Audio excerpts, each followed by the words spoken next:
Je, unaifahamu Dassault Rafale?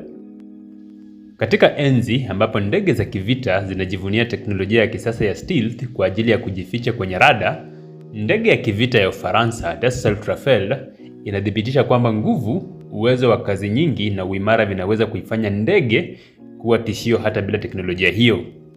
Wengi hulinganisha Rafale na ndege kama F-35 au F-47, lakini historia na uwezo wake vinaifanya iwe miongoni mwa ndege za kivita zenye nguvu zaidi duniani.